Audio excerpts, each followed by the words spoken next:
Okay, I've made a bit of a drive to get out here. We're in Canmore at the Nordic Center. And this is kind of my shakedown ride.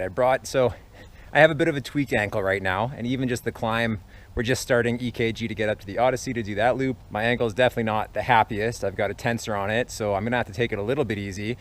So it's not the best time to bring this out here, but I can't help myself. So of course, it's new bike day. We got to try something out. So I've already made some adjustments just based on my riding in Edmonton. I've increased the spacer in the shock to the largest spacer available. And then aside from that, I haven't really changed anything. I'm pretty happy with the fork right now and how that pressure feels. The one thing that I noticed on the climb up here is that my stack is too high. So I'm gonna have to knock a couple of spacers out. So we're gonna do that right now before we get back on with the climb, and I'll bring you along for the rest of it so I can give you some thoughts and feedback from the trail. Before we get on the road, I mean, it definitely doesn't bunny hop as nicely as it did before, but I suspect I'm gonna be happier with it down, because even cornering, it's just gonna be able to bring my center of gravity down that much more when I'm over the front of the bike. Oh, this feels way better climbing, way better. This is only my third trip out to the Nordic Center, so I'm still not particularly familiar, but I had an absolute blast here on my hardtail. Oh, somebody lost a bear spray. You know, I will say that I kind of miss pedaling my hardtail, snappier handling up front for kind of climbing like this, you know? So yeah, in Edmonton, I've been struggling with this thing bottoming on me all the time. And it's not like it felt harsh or anything. It's only 120 mil of travel, I shouldn't be shocked. But I tried increasing the volume spacer. There's a 0.6 that comes stock and went right to the 0.9. In a compression like that, it's really interesting to feel the difference in ramp. It's a very different experience. I do love the traction, but you sure notice the weight. It's a new sensation to feel pedal scrapes. You know, on the hardtail, I never hit my pedals. I knew how much space I had. I was always a little conservative, you know, pick my lines and tried to make it as easy as possible. But I don't quite know when the rear is compressed how much space I actually have. So I've had a couple of pedal strikes in places where I would not have expected them. So far, climbing this thing, definitely noticed the weight, definitely noticed the handling with it being a little bit floppier. When you test ride a bike like this, you know, in a parking lot, it doesn't feel floppy at all. It feels fantastic. But when you change elevation, that really does change the feel of these bike geometries.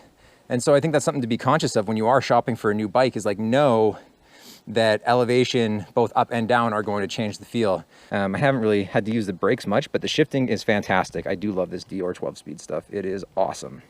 What I don't love is that they said there was room for a full-size bottle in here. And I don't know how to tell you this, but I'm still trying to get used to the bike. So I'm just trying to make work with what I've got. And then I'll probably start thinking a little bit more about what I want to change. Well, I'll say, and I love the support through sections like that. That's awesome. Well, I guess I'm still, you know, it could be part of it too. Riding everything in medium. Let's try opening this thing up.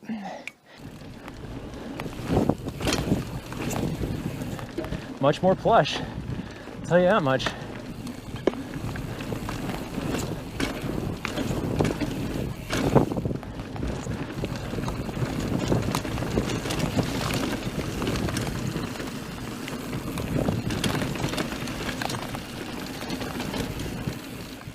You know, when I was listening to the Pink Bike review on this, on the AF, they were talking about how it has like this sort of floating bite point, which I was like, oh, that's not going to be that annoying. It'll be fine. No, it's pretty annoying.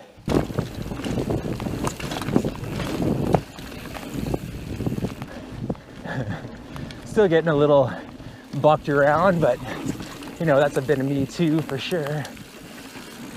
but the suspension fully open feels awesome. God, this is my favorite spot in here. It's so fun. It's so interesting, like how your perception of speed changes. I remember riding through here last year and just like feeling like I was going so fast, and I know for a fact I'm going faster right now, and it just feels chill.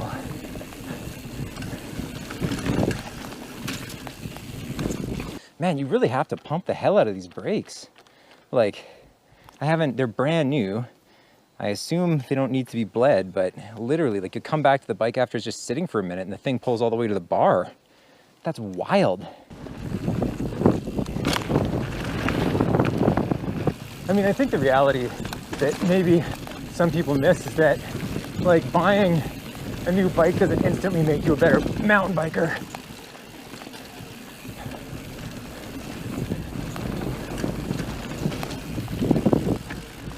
But it can let you figure out how much better of a mountain biker you could be,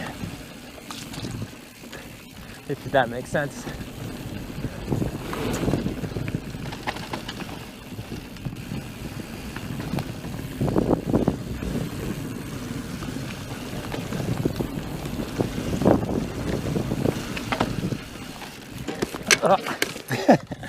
You're not gonna believe this. I think this is where I fell the last time too. I launched myself right down there. Whoops. Just getting trying to get a little bit anticipatory and not really knowing what's coming around the corner. Well, I'll tell you, I definitely will be happy when I have a 140 fork on this. But yeah, things that I would say about this bike is that it's very similar to my XC bike in terms of feel in general.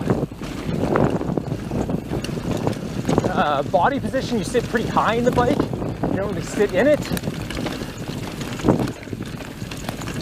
God, this is so much nicer though than the last time I rode down here on my hardtail.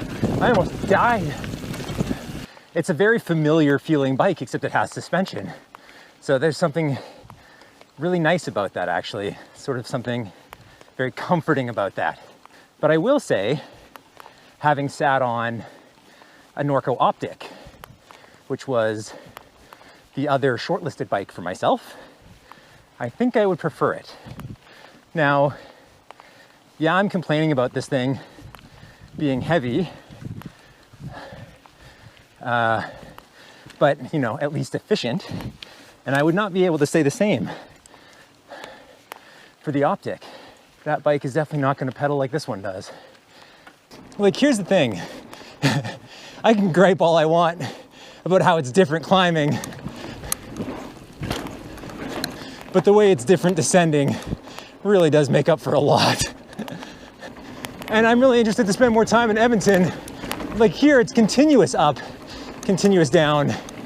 Edmonton is so up and down that I feel like I honestly won't really notice the discrepancies so much. Fuck, that brake point though, that bite point is something else. Oh, it's such a beautiful thing. God, it's just so fun. Ooh. I do feel like I'd like a slightly longer wheelbase because it would keep me a little bit more centered. My weight still has, and I mean, I can just get better at this. It's not the bike's fault, but I do find my weight getting pushed forward a little bit more, which I guess, you know, drop your heels. Stop complaining about the bike. I am so excited about this bike though. Riding downhill, this is a million times more enjoyable than my old bike was, and I know it'll be that much better with the 140 when I get that air shaft. So it's just so much easier to like let go over stuff, you know, just to be light, to bounce, to play, to let the bike move.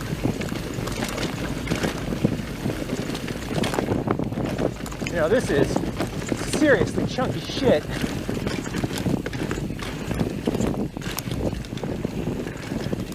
But this bike really is pretty playful. I mean, like, here's the thing. Compared to, like, if I'm looking at other bikes in this price category, it's all 4-bar linkages. Like, I can complain about the weight, but this is, everything in this price range is this weight, and most of it has shittier, like, suspension kinematics. So you can complain, or I can complain all I want, but at the end of the day, I ended up with a great bike. And there's definitely room for growth on it too. I can definitely get better on this bike, which I'm super excited about. I need to try a $4,500 Canadian, like 3,000 US dollar, bigger travel bike.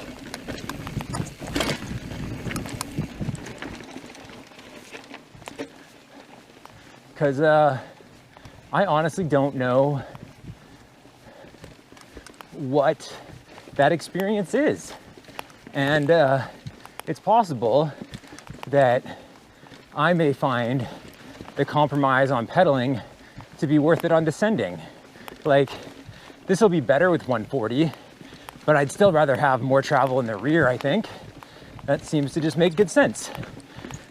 But again, like, then you take that pedaling performance hit. So you're always sort of weighing things.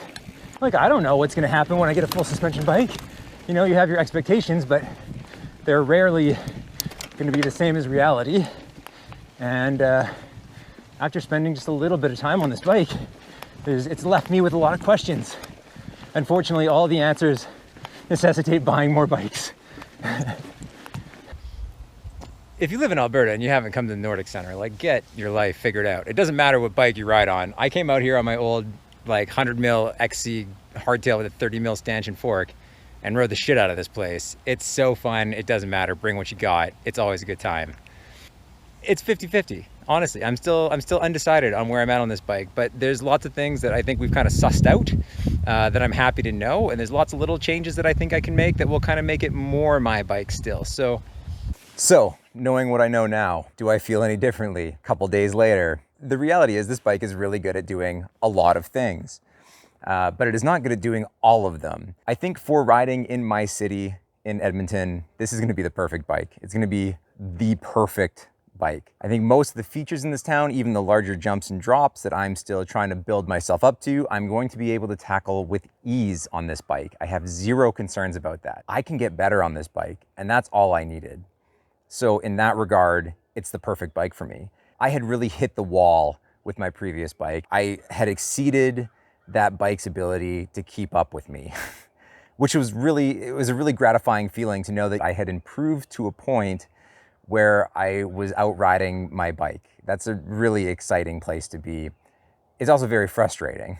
So literally moving to anything with thicker stanchions, moving to anything with more supple and responsive suspension is going to make my riding better by the sheer fact that I'm able to push this bike harder. You know, I will say that, like, one of the things that having a beginner cross-country hardtail really taught me was how to compensate for a bike's deficiencies. I learned how to bunny hop, I learned how to unweight, I learned all of these skills that made riding that bike okay. And so even though there are different terrains and terrain types that I'm really excited to ride on this bike that I know it's not going to be well suited to, hopefully through that process, I'll be able to learn some new skills that I would otherwise not be able to learn. And I think it's really important that now that I have this bike, I don't let myself get lazy. And that's another thing that I like about having the shorter travel. It's really going to force me to just stay on top of those skills. I can't just charge through everything. The bike won't let me. I'm gonna have to really use the trail to my advantage in places where it otherwise would be seen as a problem. Through that, I think I'm going to be able to use this bike as an incredible tool to accelerate my riding, and I'm very excited to see what we can accomplish together. I am gonna be bringing the Ripley through the Okanagan. I'm gonna be taking it out to Squamish. I'm gonna have an opportunity to explore a little bit of BC riding on a bike that is horribly outgunned. And I'm really excited to see how it handles. But after I'm able to compile a little bit more information from my experiences in BC and just even riding in town, I'll be able to give you a much better idea of who this bike is really well suited to. And so look forward to that at sort of the end of this season, when I do have a chance to kind of put some time into it and crunch some miles and see what it's all about in a bunch of very diverse terrain conditions. So with that said, thanks very much for sticking around and watching this whole thing. I hope that this was somehow insightful for you, and that if you're looking to buy your first full suspension bike, that there's some things that you can kind of reflect on and consider what it is that you're looking for. And if you're thinking specifically about getting the Ripley AF, well, I hope that this has given you some insight into where I think it's going to be best suited. And you know, if you've got a little bit of time to hang out and wait, come back and check out my future long-term review that I'll be dropping kind of near the end of this season, where I can give you even a little bit more insight over what I've been able to give you here about this bike and its strengths. Thanks again for sticking around. See you next time.